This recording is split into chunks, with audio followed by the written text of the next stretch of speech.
మన ఇండియాలో ఇంజనీరింగ్ ఎంత పాపులర్ కోర్స్ అనేది అందరికీ తెలుసు.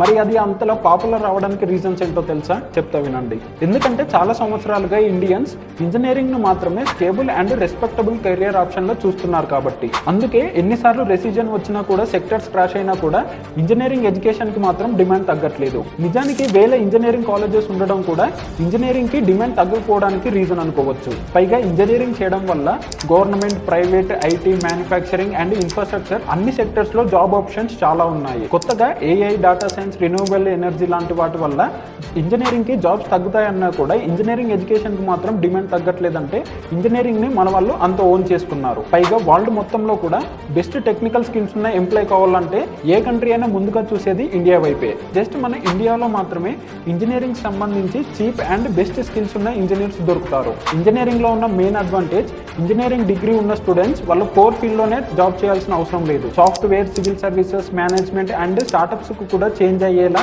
Easy access and relevant skills ఉంటాయి. ప్రెజెంట్ ఎడ్యుకేషన్ సిస్టమ్ లో కూడా toughest competition and easy access రెండు విధాలుగా ఇంజనీరింగ్ ఉండడం వల్ల tier 3 cities and small towns లో కూడా ఈ రోజుల్లో మనం చాలా ఇంజనీరింగ్ కాలేజెస్ చూస్తూ ఉన్నాము. పైగా సొసైటీలో ఇంజనీరింగ్ అంటే ఫైనాన్షియల్ సెక్యూరిటీ అండ్ రెస్పెక్ట్ అని బిలీవ్ చేయడం కూడా అందరూ ఇంజనీరింగ్ వైపు వెళ్ళడానికి మెయిన్ రీజన్. సో ఇలాంటి ఎడ్యుకేషన్ కంటెంట్ కోసం ప్లీజ్ సబ్స్క్రైబ్.